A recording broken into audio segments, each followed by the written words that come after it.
ముఖ్యంగా అంబేద్కర్ గారి ఆశయాన్ని మేము మాటలో పెద్దలు నాయకులు కొంతమంది మాటల్లో కొంతమంది పుస్తకాలలో బంధించి దాన్ని వ్యాప్తి చేస్తుంటే గడప గడపకు గుండె గుండెకు ప్రతి జీవనాడికి అందిస్తున్నటువంటి పాట ద్వారా అందిస్తున్నటువంటి మా కళాకారులు అన్న జల్లి కృష్ణ గారు, మా లక్ష్మణ్ గారు, మా శివ తమ్ముడు పిల్లలు, శ్రీశైలం అందరికీ పేరు పేరున పాత్రికేయ మిత్రులందరికీ కూడా వాళ్ళకు కూడా ఒక్కసారి గట్టిగా చప్పట్లు కొట్టారు. ఆ మొత్తం కడుపులో ఉన్న పేగులన్నీ ఒడివడంగా బాబాసాహెబ్ అంబేద్కర్ గురించి మస్తు మొదలు పెట్టాలి. మధ్య మధ్యలో ఏయిరా మంది నిద్రపోతుంటే ఏయిరా లేవురా లేపనికి మళ్ళీ అయిపోయినాక కూర్చోవాలి. కానీ వాడు తిన్నడా కూడా అడిగని ఈ సమాజంలో బాబాసాహెబ్ అంబేద్కర్ గారి ఆశయాన్ని పాట ద్వారా మోస్తున్నారు కనుక కళాకారులకి నేను కూడా కుటుంబంలోంచి వచ్చిన కాబట్టి నాకు వారి విలువ తెలుసు కాబట్టి వాళ్ళకి మళ్ళొక్కసారి కృతజ్ఞతలు ధన్యవాదాలను తెలియజేస్తున్నాను. జై భీమ్. బాబాసాహెబ్ అంబేద్కర్ గారు పుట్టి 131 సంవత్సరాలు అవుతుంది భారతదేశంలో.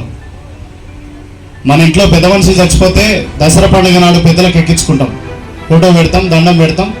ఆయనకి ఇష్టమైన దాన్ని బోటి కొనుక్కొచ్చి, పేగులు కొనుక్కొచ్చి, గుడ్డుడుగా పెట్టి ఇంత కలిసి కొనుక్కొచ్చి ఇక ఆడ సమాధి కాడ పెట్టి తిను అంటే కాకొచ్చో కుక్కొచ్చో ముడిపోతుంది. ఇక అమ్మయ్య సమ్మగా అని చెప్పేసి దావా తీసుకొని వెళ్ళిపోతాం.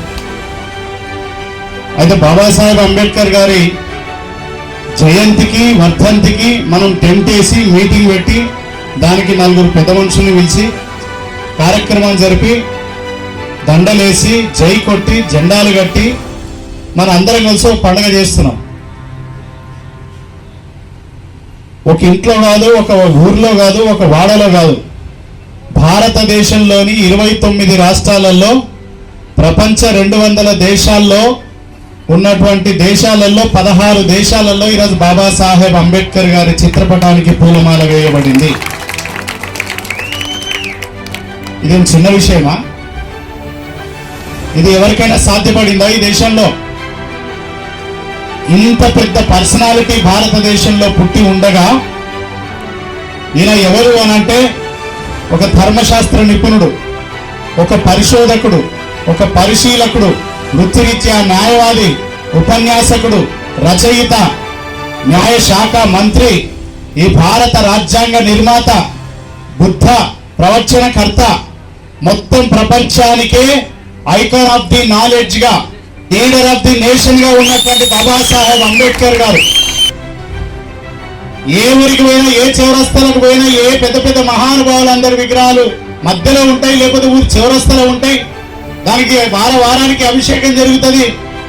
కానీ ఇంత పెద్ద మనిషి బాబాసాహెబ్ అంబేద్కర్, ఇంత పెద్ద పర్సనాలిటీ, ఈ భారతదేశానికే భవిష్యత్తును రాసిన 100 ఏళ్ల క్రితమే 1000 ఏళ్ల భవిష్యత్తును ఊహించిన బాబాసాహెబ్ అంబేద్కర్ గారి విగ్రహం ఊరి చివరలో, ఏ ఊరికన్నా పోను, నేను ఛాలెంజ్ చేసి చెప్తున్నా, 1000 ఊర్లు లెక్క పెడితే 1 2 ఊర్లలో మధ్యలో ఏదో పొరపాటున ఎస్సీ కాలనీ అంతకుముందు ఆడ ఉండి చివర ఊరు మళ్ళీ ఎస్టాబ్లిష్ అయ్యి కొత్త ఇల్లు కట్టుకుంటే మధ్యలో ఉండిపోయిన ఊరు దగ్గర ఉంటే మధ్యలో ఉండింటొచ్చేమో. కానీ బాబాసాహెబ్ అంబేద్కర్ విగ్రహం మాత్రం ఇది ఊరి చివరనే ఉన్నది. ఎందుకో ఆలోచించాలి. ఇక్కడ కూర్చున్న ముద్దు బుగ్గలు, ఒంటి మీద ఏ బట్ట వేసినా అందంగా కనపడే చక్కని చందమామ లాంటి రూపం.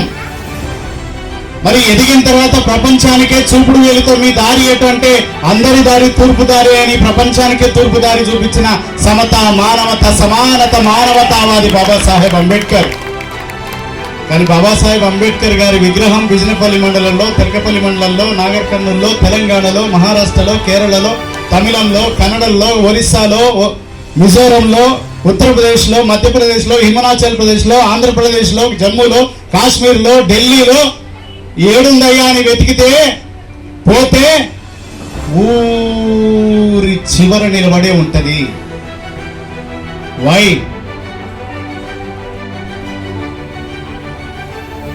ఇక్కడ వేదిక మీద ఉన్న వాళ్ళందరికీ ప్రతి ఒక్కరికి ఒక కులం ఉంది.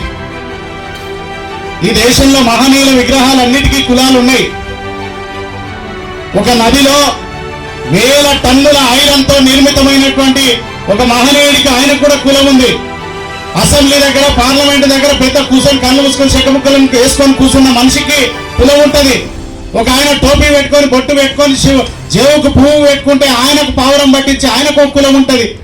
అందరూ మధ్యలోనే ఉంటారు, మావాడు మాత్రం ఊర్లోనే ఉంటాడు, ఊరు అవతల ఉంటాడు. ఎందుకు ఉంటాడో ఆలోచించాలి ఇక్కడ కూర్చున్న మేధావులంతా. ఒక ముస్లిం వాడ దగ్గరికి పోలే, ఒక బీసీ వాళ్ళ దగ్గరికి చేరలే బాబాసాహెబ్ అంబేద్కర్. ఒక తండాకు బంజారా తండాకు బాబాసాహెబ్ అంబేద్కర్ విగ్రహం ఇంకా పోలే. ఇక్కడ కూర్చున్న వాళ్ళల్లో కూడా సగం మంది అందరూ నాకు తెలిసి ఎస్సీలే ఉన్నారు. కొత్త బొట్టో మేరుకో ఒకలో ఇద్దరు కనబడుతున్నారు.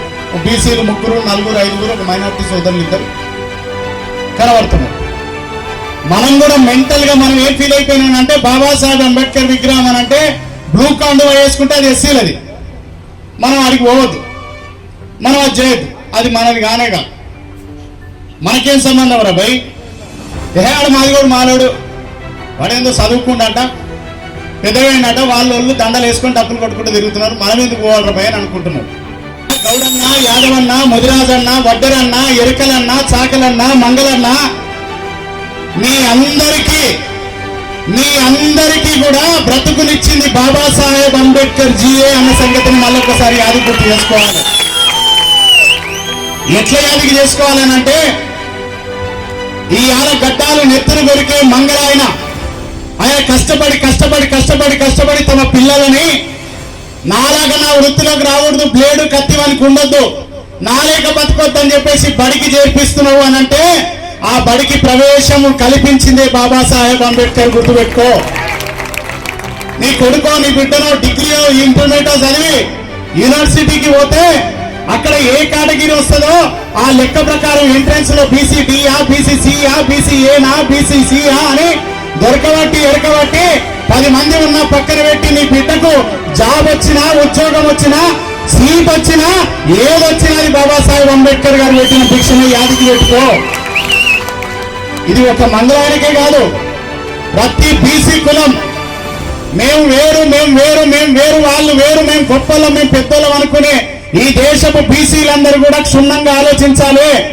మీరు వేరు కాదు, మీరు గొప్పలు కాదు, మీరు పెద్దోళ్ళు కాదు. మనుధర్మ శాస్త్రం ప్రకారం, భారత నిచ్చెన వెట్ల వ్యవస్థ ప్రకారం అంటే వాళ్ళ కాలి కింది చెప్పులాగా, కాలి కింద చెప్పు కంటే కింద మట్టి కంటే ధూళి కంటే అధ్వానమైనటువంటి బ్రతుకులు నీవి. కానీ నిన్ను కూడా ఈ దేశానికి ఒక ఎంపీని చేయొచ్చు, నిన్ను కూడా ఈ దేశానికి ఒక రాష్ట్రపతిని, ఉపరాష్ట్రపతిని చేయొచ్చు అని చెప్పింది బాబాసాహెబ్ అంబేద్కర్. చేసిన వాడు బాబాసాహెబ్ అంబేద్కర్.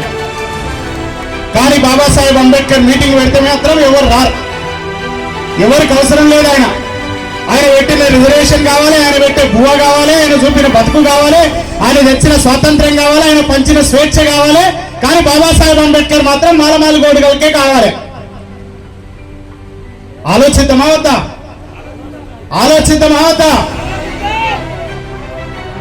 విషయం అడిగిన బండ్ల కూర్చొని ఈ బ్లూ కలర్ ఎందుకు వేసుకుంటారే బాబాసాహెబ్ అంబేద్కర్ జయంతి సందర్భంగా అని అన్నాడు. బాబాసాహెబ్ అంబేద్కర్ పెట్టిన పార్టీ పెట్టినాడు, ఆయన బ్లూ జెండా పెట్టిందన్న, ఆయన కూడా బ్లూ కోట్, బ్లూ సూట్ వేసుకుంటాడు. మీ లెక్కనే ఒక పెద్ద మనిషి ఆయన పార్లమెంట్ పోయినప్పుడు అంబేద్కర్ సాబ్ కైకు పెంతే ఏ బ్లూ కలర్ కా సూట్ బోల్తేతో ఆయన చెప్పిండట, ఈ భూమి విశ్వం వినీల ఆకాశం కిందనే ఉంటాయి కదా, వినీల ఆకాశం కలరు నీలి అయినప్పుడు ఈ భారతదేశంలో ఈ గ్రహాల మీద బతుకుతున్నటువంటి శ్రమజీవులందరూ కూడా ఎక్కువ శాతం కాబట్టి ఎక్కువ కలర్ ఉన్న నీలి అంటే నాకు ఇష్టం, ఈ దేశంలో మేము మెజారిటీ బలం, అందుకనే నాకు బ్లూ అంటే ఇష్టం అని బాబాసాహెబ్ అంబేద్కర్ గారు చెప్పిందట. ఈరోజు మరీ జనార్దన్ రెడ్డి గారు ఒక కార్యక్రమానికి, పెద్ద పూజా కార్యక్రమానికో దేవాలయానికో వెళ్లాల్సి ఉండే. ఎప్పుడో 2 నెలల క్రితమే షెడ్యూల్ అయింది, ఎయిర్పోర్ట్ టికెట్లు అయినాయి. నేను ఆ రోజు అన్న ఏప్రిల్ 14 అనేది చారిత్రాత్మకమైనటువంటి రోజు, ఆ రోజు మీరు మాత్రం తప్పకుండా ఉండాల్సిందే అని కోరితే ఆయన ఒక్క క్షణం కూడా ఆలోచించకుండా ఆ ట్రావెల్ ఏజెన్సీకి ఫోన్ చేసి, ఇంట్లో వదినమ్మకు ఫోన్ చేసి 14 తారీఖు మొత్తం ట్రావెల్ క్యాన్సిల్ చేసేసాయి అని అంటే అది చాలా ఇంపార్టెంట్ పూజ అని అన్నది వదినమ్మ. అలా అంటే ఏ పూజ అయినా, ఏ దేవుడైనా, ఈ రోజు నాగర్ కర్నూలు శాసనసభ్యుడిగా నేను ఒక పేదవాడిగా తిరిగిపోయి మళ్ళీ ధనికుడిగా తిరిగి వచ్చినా నాకు ఈ అసెంబ్లీ స్థానానికి టికెట్ ఇప్పించింది బాబాసాహెబ్ అంబేద్కరే కాబట్టి ఆయన జయంతికి నేను ఉంటానని చెప్పేసి పెద్ద మనసుగా ఇలాంటి మనుషులు ఆలోచించినట్టుగానే ఈ దేశంలో మెజారిటీ పీపుల్ ఆఫ్ ఎవరైతే ఉన్నారో భారత రాజ్యాంగం రాసినప్పుడు బాబాసాహెబ్ మొట్టమొదటి పదం ఏం రాసిండు అంటే we the people of India అని రాసిండు. నేను మాలోని, నేను మాదిగోని మాట్లాడుతున్నా, నేను కాపోని మాట్లాడుతున్నా, నేను మంగళోని మాట్లాడుతున్నా, నేను మీకోసం రాస్తున్నాను చెప్పలే. మేమందరం కూడా భారతీయులం అని మొట్టమొదటి రాత రాసిన తర్వాతనే భారత రాజ్యాంగాన్ని రాయడం జరిగింది. మెన్షన్ చేసిండు ఆయన. మేమందరం కలిసి భారతీయులం అన్నాడు ఆయన. ఆ దరిద్రపు సన్నాసి కూడా 4000 ఏళ్ల క్రిందట బుద్ధి ఉండి తోక ఉండి మతి లేక గతి లేక వాడు కూర్చొని తిని కూర్చున్న కాడనే అన్ని సృష్టించుకోవాలని ఒక స్వార్థపు బుద్ధితో మను అనే ఒక దరిద్రుడు ఈ దేశంలో కుల వ్యవస్థను ప్రవేశింపజేసి నిచ్చెన మెట్ల వ్యవస్థలో నువ్వు తలకాయలో పుట్టినావు, నువ్వు భుజంలో పుట్టినావు, నువ్వు పొట్టలో పుట్టినావు, నువ్వు తొడలో పుట్టినావు, వీడు అరకాల్లో పుట్టిండు, చెప్పు కింద పుట్టిండు, బూట్లో పుట్టిండు అని లెక్కలు రాస్తే ఆ లెక్కను ఇప్పటిదాకా తిక్కల లెక్క మనమే మోసుకుంటూ వచ్చినాం. మనం తక్కువ వాళ్ళు ఎక్కువ అని చెప్పి ఎవరికి ఎవరని తక్కువ కాదు.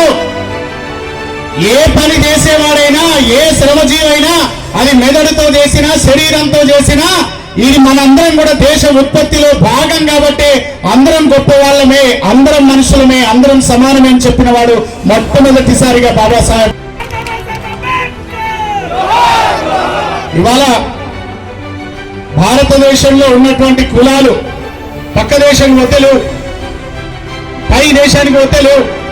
భారతదేశంలో ఉన్నటువంటి దేవుళ్ళు కింది దేశానికి పోతే దయ్యాలు, మీది దేశానికి పోతే తుపాకి తీసుకొని కాల్ చేస్తాను మీ దేవుని పేరు చెప్తే.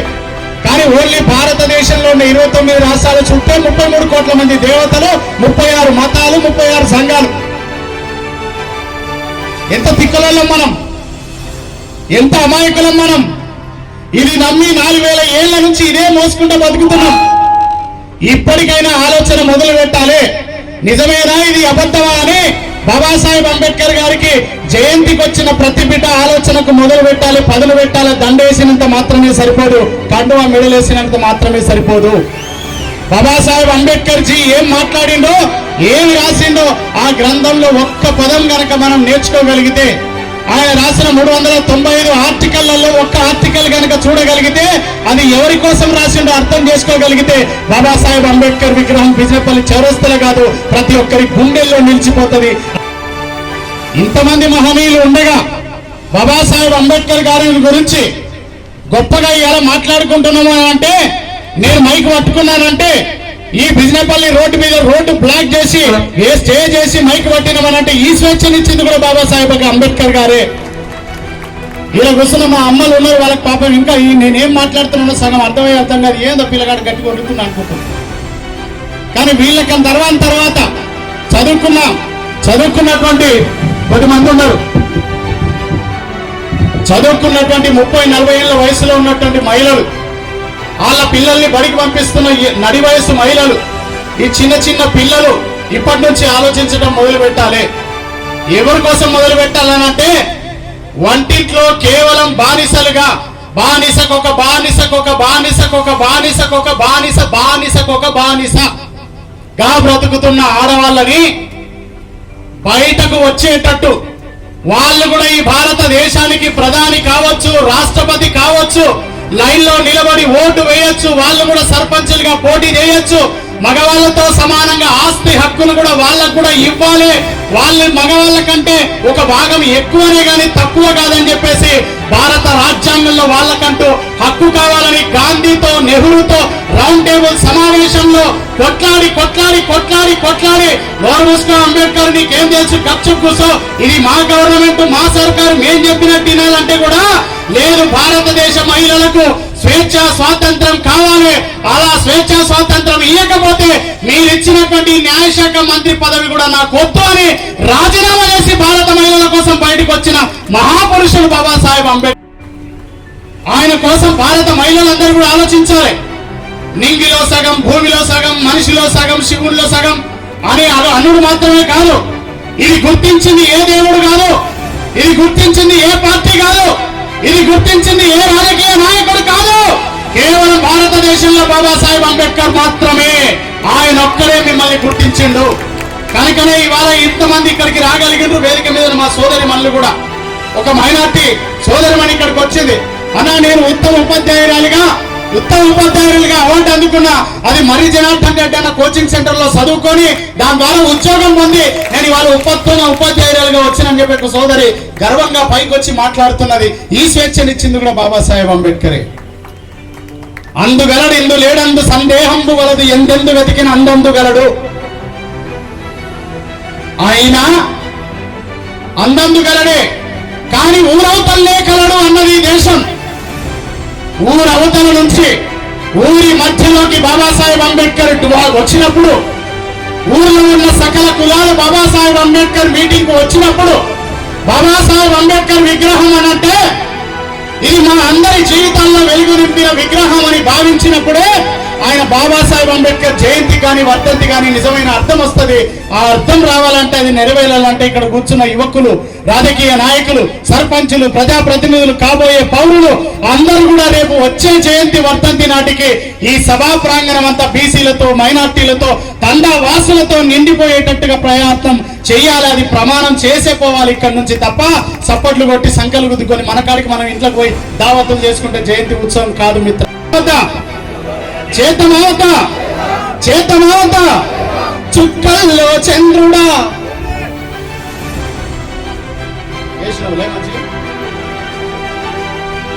నిండగా అయిపోతాం మనం. పండుగన్నా, పబ్బమన్నా, సావన్నా మన మైండ్లో మత్తు నింపాలి. మన మైండ్లో మత్తు నింపాలి. ఆయన దాగిన మత్తు కంటే కూడా మను అనేవాడు 4000 ఏళ్ల నుంచి మన మైండ్లో పోసిన మతం అనే మత్తు చాలా ప్రమాదకరమైంది మిత్రమా. ఆ విరుగుడు మాత్రమే బాబాసాహెబ్ అంబేద్కర్, మహాత్మా జ్యోతిరావు పూలే. విజనేపల్లి చౌరస్తాలో వారిద్దరి విగ్రహాలు ఎందుకు నిలబడి ఉన్నాయనంటే, నువ్వు మతం మత్తులో మునిగినా, వయసు మత్తులో మునిగినా, ఇంకే కులం మత్తులో మునిగినా సరే ఆ మత్తంతటి తిరిగి చివరికి నా చౌరాస్తాకు వస్తున్న బొమ్మ చూస్తే నీ మత్తంతా కూడా దిగిపోవాలని, దిమ్మ దిగాలని వాళ్ళ బొమ్మల్ని వాళ్ళ చౌరాస్తాలో పెట్టడం జరిగింది. భారతదేశంలో ఉన్నటువంటి బహుజనులం అంటే, బహు అని అంటే ఎక్కువ, ఏక అంటే ఒక్కటి, బహుజనులం అని అంటే ఎవరం? ఎస్సీలం, ఎస్టీలం, బీసీలం, మైనార్టీలం, ఓబీసీలం. భారత రాజ్యాంగ నిర్మాత బాబాసాహెబ్ అంబేద్కర్ కేవలం వీళ్ళ కోసం మాత్రమే మంచి రాసిండు, మాకు రాయలేని కొంతమంది ఫీల్ అవుతున్నారు. కానీ మొట్టమొదటి రిజర్వేషన్ ఎవరికి ఇచ్చిందంటే బాబాసాహెబ్ అంబేద్కర్ జీ అగ్ర కులాలలో, అగ్ర వర్ణం అని చెప్పుకునే వాళ్ళల్లో ఎవరైతే పేదలు ఉంటారో వారికి మొట్టమొదటిగా రిజర్వేషన్ ఇవ్వాలని రాసింది బాబాసాహెబ్. కానీ ఆ కుటుంబాలు ఎప్పుడు కూడా బాబాసాహెబ్ అంబేద్కర్ మావోడని ఫీల్ కావు, మాకేం లేవనే బదనాం చేస్తాయి. ఆ విషయాన్ని కూడా నిరుగుడును తయారు చేయాలి. ఆ విషయానికి నిరుగుడును తయారు చేయడం మొదలుపెట్టినాడే బాబాసాహెబ్ అంబేద్కర్ విగ్రహం సజీవంగా నిలబడుతుంది. చేతమావత విరుగుడు, చేతమావత చేతమావత. ఇది రాజకీయాలకు అతీతంగా జరగాల్సిన భారతీయుల పండుగ.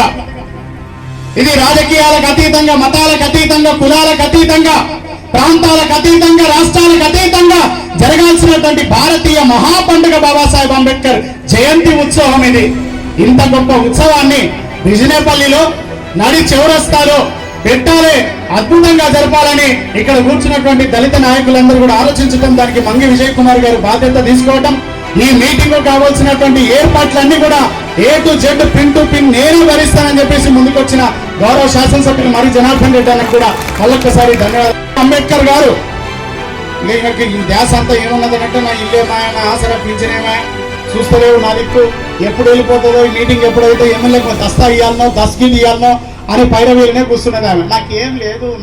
పాపం వాళ్ళకి ఎక్కది, మనం ఎన్ని మీటింగ్లు పెట్టినా వాళ్ళకి ఎక్కది. ఆ తరం సంగతి అయిపోయింది. ఇక ఆ తరాన్ని వదిలేసేయాలి. వాళ్ళు నిన్నమన్నది దాకేందంటే కళ్ళుకో, సీసకో, ఉగ్రానికో, ఉప్మాకో, చీరకో, గాజులకో, సీస కళ్ళుకో అమ్ముడు పోయే ఓటర్లుగానే ఈ దేశంలో బ్రతికిండ్రు. కానీ మనం అలా బతకడానికి వీల్లేదు. భారతదేశాన్ని మొత్తం శాసించగలిగే పరిపాలన వ్యవస్థను నిర్మించగలిగిన బాబాసాహెబ్ అంబేద్కర్ రాజ్యాంగ నిర్మాత స్ఫూర్తిని ముందుకు తీసుకుపోయే యువకులుగా రేపటి నుంచి బిదినేపల్లి యువకులం అందరం కూడా తయారు కావాలి. వాళ్ళ అవుదమావత అయిపోయింది. ఇక తరం అయిపోయింది. ఇడిచిపెట్టాలి, దాన్నిగా ఇడిచిపెట్టాలి. కావాలనంటే భవిష్యత్ తరాలకు బతుకునివ్వాలంటే, ఇక్కడ కూర్చున్న బిడ్డలందరికీ కూడా బంగారు భవిష్యత్తు కావాలంటే బాబాసాహెబ్ అంబేద్కర్ ఏందో అర్థం కావాలి. వీళ్ళకి అర్థం చేయించాలంటే ముందు మనకు అర్థం కావాలి. మనకు అర్థం కావాలంటే ఇలాంటి సమావేశాలు నెలకొక్కటి జరగాలి. ఈ స్ఫూర్తి రగులుతూనే ఉండాలి. ఈ చైతన్యం ముందుకు పోతూనే ఉండాలి. బాబాసాహెబ్ అంబేద్కర్ గారు ఇందాక ధర్మన చెప్పినట్టుగా ఆయన కూడా చదువుకోవాలంటే ఒక బరోడా మహారాజు సంస్థానం స్కాలర్షిప్ ఇచ్చి చదివించినందుకు ఆ కృతజ్ఞతగా ఆయన పేరు భీమరావు రామ్జీ అంబేద్కర్, తల్లి పేరు భీమాబాయ్, తండ్రి పేరు రామ్జీ. ఆయన బ్రిటిష్ సైన్యంలో సైనికుడిగా పనిచేసేవాడు. కానీ బాబాసాహెబ్ అంబేద్కర్ పేదరికంలో చదువుకోవటానికి ఇబ్బంది పడుతుంటే బరోడా మహారాజు స్కాలర్షిప్ ఇచ్చి నువ్వు చదువుకోపో అని చెప్పి బయటికి పంపించింది విదేశాలకు పోవటానికి. కానీ బరోడా మహారాజ్ ఒక చిన్న ఫిట్టింగ్ కూడా పెట్టిండు. ఏం పెట్టిండనంటే, నువ్వు పోయి చదువుకొని వచ్చి నీ సర్టిఫికెట్ వచ్చినాక అవన్నీ ఈమె కుదిరబెట్టి నా సంస్థలనే పనిచేయాలి, అట్లయితే నీ స్కాలర్షిప్ ఇస్తా అని అన్నాడు. బాబాసాహెబ్ మనసులో ఏమనుకున్నాడో ఏమో, సరే సాబ్ అట్లే చేస్తా అని చెప్పేసి లండన్ పోయిండు. బారిస్టర్ ఆఫ్ లా చదువుకొని వచ్చిండు. ఎంఏ చేసిండు, బిఏ చేసిండు, ఎల్ఎల్డి చేసిండు, ఎల్ఎల్ఎం చేసిండు, దళిత్ లిటరేచర్ చేసిండు, ఇంగ్లీష్ ఎంఏ లిటరేచర్ చేసిండు, తెలుగు లిటరేచర్ చేసిండు, పాలి భాష లిటరేచర్ చేసిండు. రకరకాల చదువులు జరిగి 14 పట్టాలు పొంది ప్రపంచంలోనే మొత్తం ఏ దేశ మేధావులు పొందినటువంటి పట్టాన్ని బాబాసాహెబ్ అంబేద్కర్ జీ పొందింది. చదువుకొని పట్టాలు తీసుకొని ఉద్యోగంలో బరోడా రాజుకి ఇచ్చిన మాట ప్రకారం, ఎందుకనంటే ఇచ్చిన మాట మీద నిలబడే జాతి బ్లడ్ లో మోసం తెలియదు, అమాయకత్వం తప్ప అవమానాలు తప్ప మోసం తెలియని జాతి కనుక బరోడా రాజుకి ఇచ్చిన మాట ప్రకారం పట్టాలన్నీ తీసుకొని వచ్చి బరోడా సంస్థానంలో ఉద్యోగంలో చేరిండు బాబాసాహెబ్ అంబేద్కర్.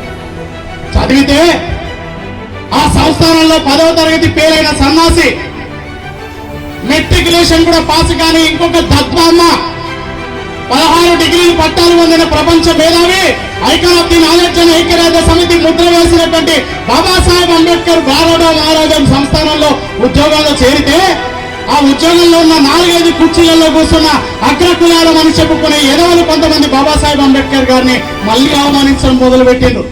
నువ్వు ఎంత చదువుకుంటే ఏందిరా భయ్, నీకు ఎన్ని పట్టాలు ఉంటే ఏందిరా భయ్, యు ఆర్ ద అన్టచబుల్, నువ్వు అంటరాని వాడివే, నువ్వు మేము దాగే నీళ్లు తాగడానికి వీల్లేదు, నువ్వు ఇంటికాడికి వెళ్ళి కుండ తెచ్చుకోవాలి, చిప్పల్లో తినాలి, టిఫిన్ బాక్స్ లో తినడానికి వీల్లేదని మళ్ళీ అవమానపరిచింది ఈ దేశం.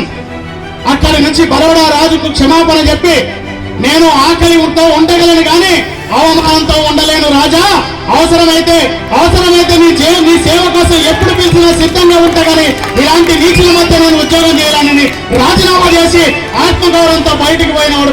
నుంచి బయటకు పోయి ఒక పత్రిక స్థాపించి, పత్రిక ద్వారా ఈ దేశ ప్రజలకు ఈ దేశంలో ఏం జరుగుతున్నదో మూక్ నాయక్ అనే పత్రిక పెట్టి, ఆ పత్రిక ద్వారా భారత సమాజాన్ని మేల్కొల్పటం మొదలుపెట్టిన వాడు బాబాసాహెబ్ అంబేద్కర్. ఈ అన్ని చేసే కంటే ముందు ఈయన కంటే ఎక్కువ చదువులు లేకపోయినా సంఘ సంస్కర్తగా సమాజ గురువుగా భావించిన మహాత్మా జ్యోతిరావు పూలే నా మొదటి గురువు అని ప్రకటించి మరి బయలుదేరిన వాడు బాబాసాహెబ్ అంబేద్కర్.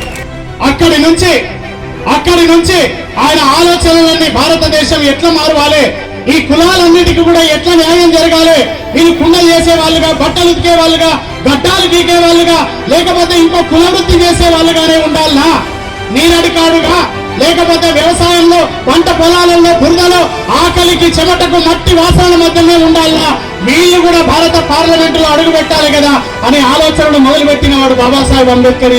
మొదలుపెట్టిన ఈ జ్ఞానిని ఎవరు గుర్తించిందంటే ఈ దేశం గుర్తించలే. London, America, Russia, France, Britain, Australia ఇన్ని దేశాలు గుర్తించి మొత్తం ప్రపంచంలో ఏ దాని మీద చెప్పగలిగేటోడు, మాట్లాడగలిగేటోడు మనగాడెవడనైనా ఫిల్టర్ జల్లడబడితే ఆ జల్లడ నుంచి జారిపట్ట అతి మొత్తమైనటువంటి శుతిమెత్తమైనటువంటి జ్ఞానశీలత కలిగినటువంటి మహానాయకుడు, నాయకులకే నాయకుడు, ప్రజానాయకుడిగా జగజ్జననేతగా నిలిచిన వాడు, గెలిచిన వాడు బాబాసాహెబ్ అంబేద్కర్ అన్న మాటని మళ్ళొక్కసారి మనం అవమానించింది. మనలా ఎవడో రాసిండు నువ్వు ఇట్లనే బతుకురా భయ్యని, వాడెవడండి రాయడానికి, నా బతుకు గురించి రాయడానికి, వాడెవడండి గీతలు గీయడానికి, నా బతుకు గురించి మాట్లాడడానికి. నేనేందో నాకు తెలుసు కదా, నువ్వేందో నాకు తెలుసు కదా. బాబాసాహెబ్ అంబేద్కర్ నేనేందో నాకు తెలుసు అని బరోడా సంస్థల నుంచి బయటకు వెళ్ళిన నాడే మన బ్లడ్ లో ఏమున్నదో ఒక్కసారి మనందరం కూడా గుర్తు పెట్టుకోవాలి. ఇది అందరి బొమ్మ లాంటి బొమ్మ కాదు. ఆనాడు బరోడా మహారాజు బాబాసాహెబ్ అంబేద్కర్ గారికి సహాయం చేసినట్టుగానే ఈ ప్రాంతంలో ఉన్న పేద పిల్లలకు కూడా ఒక సహాయం చేయాలి, నా దగ్గర ధనం ఉన్నది, దాని ద్వారా కొంతమందికి మేలు జరగాలని భావించి మన గౌరవ శాసనసభ్యులు ఈ ప్రాంతంలో ఉన్న బడులన్నింటినీ కూడా దత్తత తీసుకొని వాటిని అందంగా, వైభవంగా, సుందరంగా అన్ని ఫెసిలిటీస్తో బడులను మళ్ళొకసారి నేను నిర్మిస్తా. ఎందుకంటే నా చిన్నప్పుడు అది నా చదువుకు ఆటంకం కలిగింది, కానీ నా ప్రాంత బిడ్డలకు ఎవరికి కూడా ఆ దుర్బుద్ధి కానీ, దుర్దేశం కానీ, దుస్థితి కానీ రాకూడదని అంత గొప్ప మనసు మీకు ఇచ్చినందుకు మర్యాద సభాముఖంగా మా అందరి తరఫున మీకు చప్పట్లతో మళ్ళొకసారి హిందూ దేశానికి రాజుగా ఉన్నాడు, ముస్లింలు దాడి చేసినానంటే హిందూ దేశంలో ఉన్నటువంటి ఛత్రపతి శివాజీ సైన్యంలో కూడా 250 మంది పనిచేసింది ముస్లిం సైనికులు మాత్రమే ఈ దేశ పౌరులుగా వాళ్ళు కూడా నిలబడ్డారు. కానీ వాళ్ళని మాత్రం తీవ్రవాదులుగా, ఆటంకవాదులుగా, శత్రువులుగా, పక్క దేశాలుగా చిత్రీకరించి మతం చిచ్చు రేపి, మతం గొడవలు రేపి ఈ దేశ పునాదుల మీద, ఈ దేశపు అస్తిత్వం మీద దెబ్బ కొట్టడానికి కొంతమంది రచనలు చేస్తే, దాన్ని సృష్టిస్తే, దాన్ని మనుధర్మం అని పేరు పెడితే దాన్ని నెత్తిన పెట్టుకొని మోసి భారత రాజ్యాంగాన్ని మర్చిపోయి మనం ఇంకా తక్కువలం ఎక్కువలమని ఈదే తిరుగుతున్నాం. ఎవ్వడు చెప్పిండుర మేము తక్కువ జాతొల్లని, ఏడా రాసిండుర మీరెక్కువ జాతొల్లని.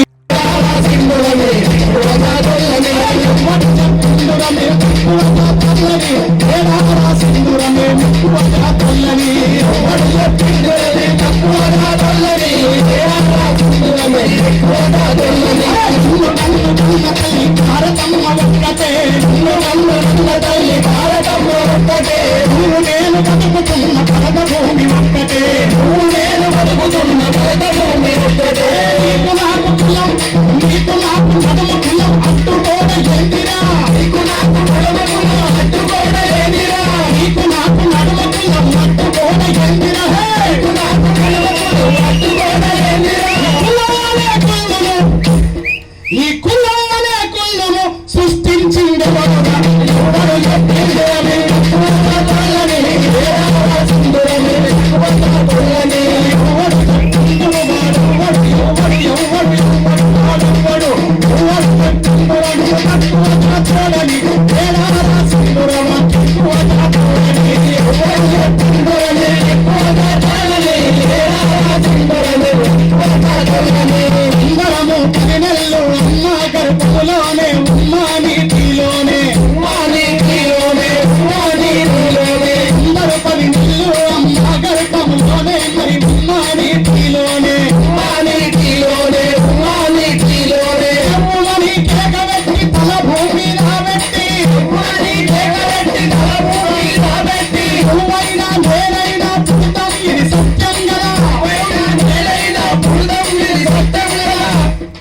మరి అగ్రకులం అనే తోడు ఉల్ట పల్ట ఉట్టిండా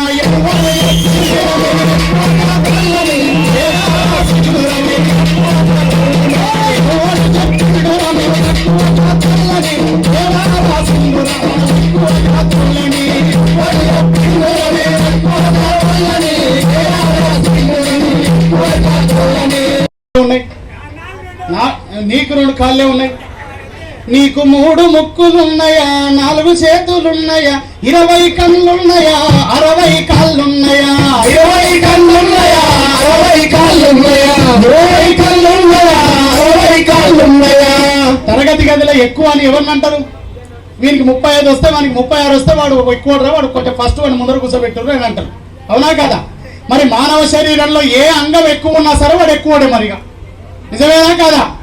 ఇది కూడా మనం తెచ్చుకోలేకపోతే అమాయకంలో తక్కువ, అయ్యా నేను తక్కువలే అని మనం కూడా తిరగబడుతుంది. నీకు 3 ముక్కులున్నాయా, 4 చేతులున్నాయా, 20 కళ్ళున్నాయా, 60 కాళ్ళున్నాయా, 20 కళ్ళున్నాయా, 60 కాళ్ళున్నాయా, 20 కళ్ళున్నాయా, 60 కాళ్ళున్నాయా. నిన్ను నన్ను కోసిన ఎర్ర రక్తమే కదా, నిన్ను నన్ను కోసిన ఎర్ర రక్తమే కదా, నిన్ను నన్ను కోసిన ఎర్ర రక్తమే కదా. మనుషులెవరు ఉన్నా, మనుషులెవరు ఉన్నా ఎర్ర రక్తమే కదా, మనుషులెవరు తిన్నా కదా. కానీ మనుషులు కాకుండాను ఎక్కువోడి అనుకుంటే మా లెక్క ఎర్ర రక్తం కాకుండా బొద్దింక లెక్క తెల్ల రక్తం ఉన్నదని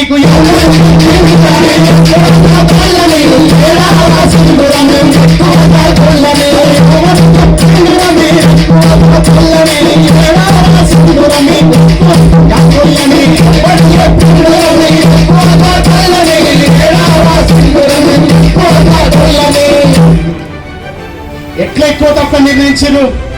ఈ కులం ఎవరికి అవసరం? కులం మధ్య గోడ ఎవరికి అవసరం? కులం మధ్య గీత ఎవరికి అవసరం అని అంటే, ఎవడు సుకూన్గా ఉండాలనుకుంటాడో, ఎవడు కూర్చున్న కాలం అవసరం పట్టాలి, వానికి కుండ అవసరం పడితే తయారు చేయడానికి ఒకటి కావాలి, కానీ ఒంటి మీద బట్ట తెల్ల కావాలంటే ఉతకడానికి ఒకటి కావాలి, వాడు ఏదైనా పీక్కలప్పనో నాటకలప్పనో అంటే చేయడానికి ఒకటి ఉండాలి కాబట్టి వాడు కావాలి. మీరు ఇంట్లో కుక్కను ఆవో పందో నక్కనో చచ్చిపోతే అది ఈసుకపోయి బయట వేయడానికి ఒకటి కావాలి.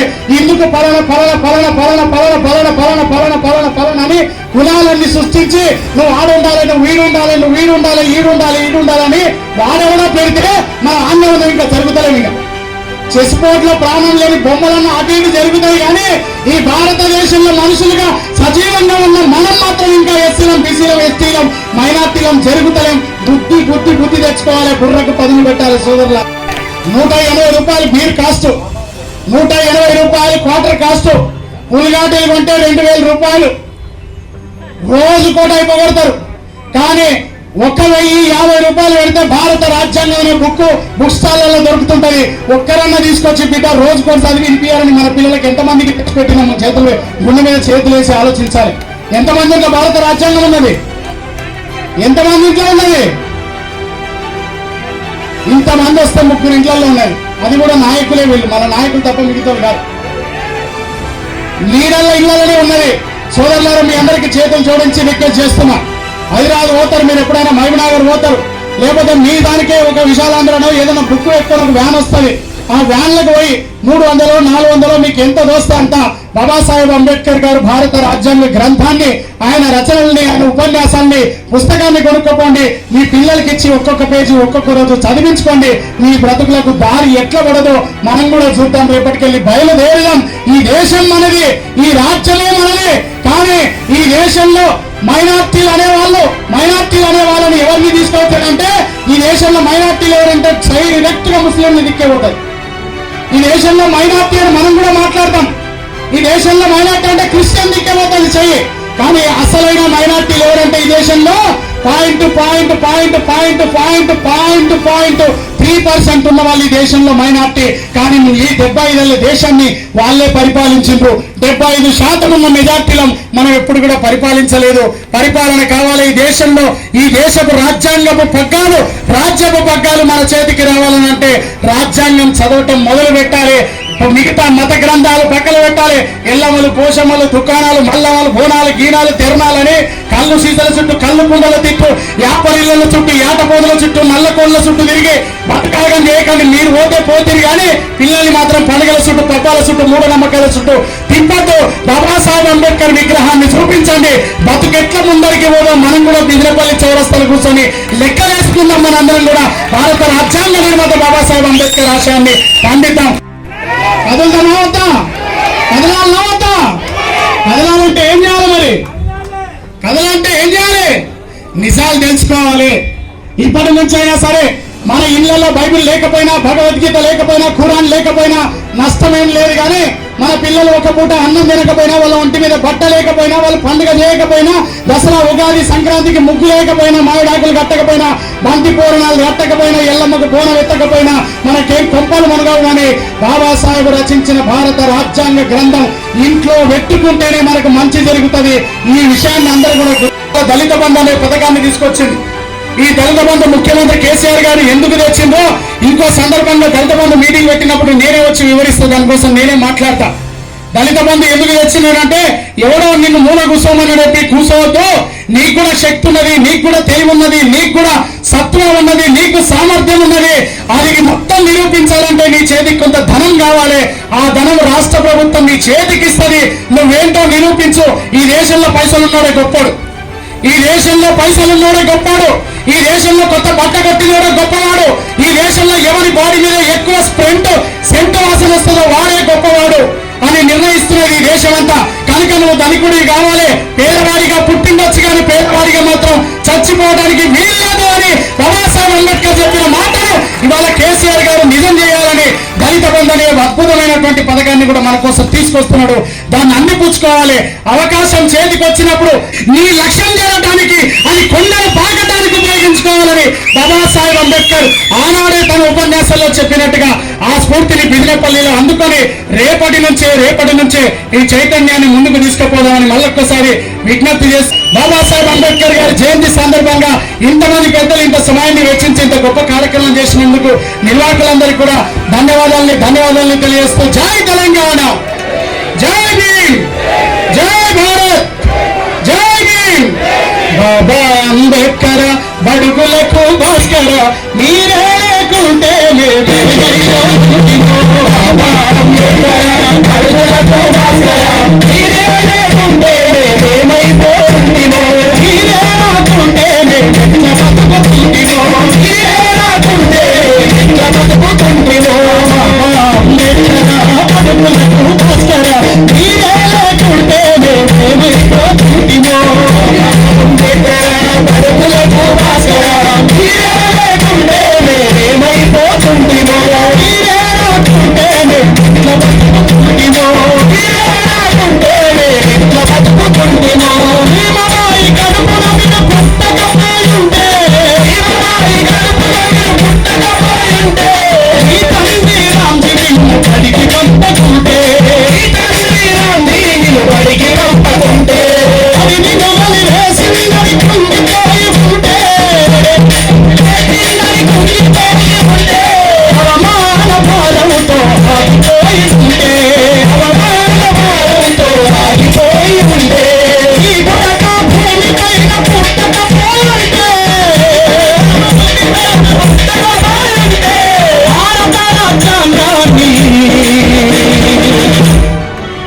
ఈ భారత రాజ్యాంగాన్ని మీరు గనక రాయకపోయుంటే బాబా బడుగులకు భాస్కర మీరే లేకుంటే మేమైపోతుంటిమో మీరే రాకుంటే మేము బతుకుతుంటిమో మీరే రాకుంటే మేము బతుకుతుంటిమో చెరువులో నీళ్ళు తాగకుంటే చెరువులో నీళ్ళు తాగకుంటే ఆనాడున్న మూర్ఖులు ఏం చెప్పారంటే మీరు ఈ భూమి మీద ఉంటే సహజమైన జలం కూడా స్వీకరించడానికి పాపం రబై మీరు ముట్టుకోవద్దన్నారు. ముట్టుకోవాలంటే బాబాసాహెబ్ అంబేద్కర్ 5,000 మందిని వేసుకొని పోయి ఆ మహల్ చెరువు దగ్గర ఎవరికి తమ్ముడో రాండ్రబోయి నేను ముట్టుకుంటున్నా, నేను దాగిన నీళ్ళు మైలవర్తైన బద్మాశవుడు ఉన్నాడో రాండి అని చెప్పేసి 5,000 మందిని సమీకరించకపోయి జల సంగ్రామం చేసి భారతదేశంలో మనుషులమైనటువంటి మేము ఈ నీళ్లను తాగొచ్చని భూమి మీద మొట్టమొదటిసారిగా నిరూపించిన వాడు బాబాసాహెబ్ అంబేద్కరే. మీరు నీళ్లు తాగకుంటే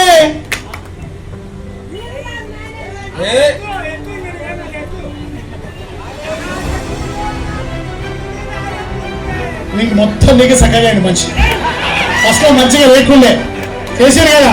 ఆయన మత్తును వదలగొట్టింది బాబాసాహెబ్ అంబేద్కర్ ప్రసంగమే. ఆయన మత్తును దించింది బాబాసాహెబ్ అంబేద్కర్ ప్రసంగమే. ఇది సాక్ష్యాలుగా ఏ మంత్రం లేదు, ఏ తంత్రం లేదు, ఏ తాయితీ లేదు, ఏ బూడిద లేదు. మహా చెరువులో నీళ్ళు తాగకుంటే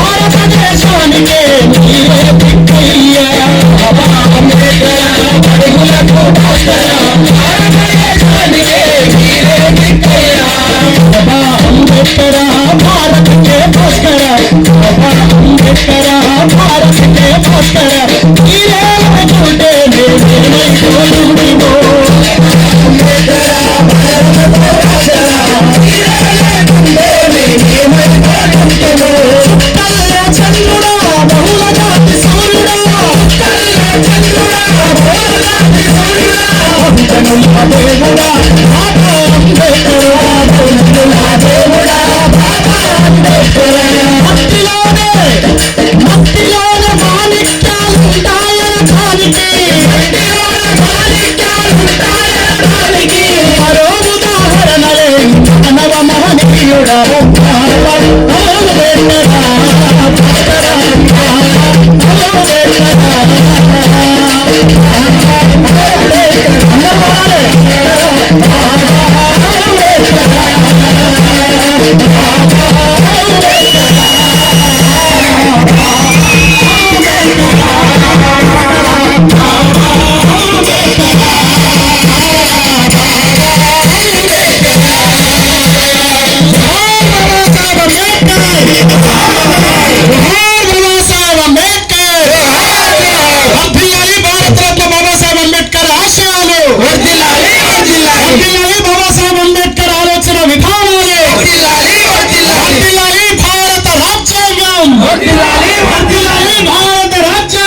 వర్ధిల్లాలి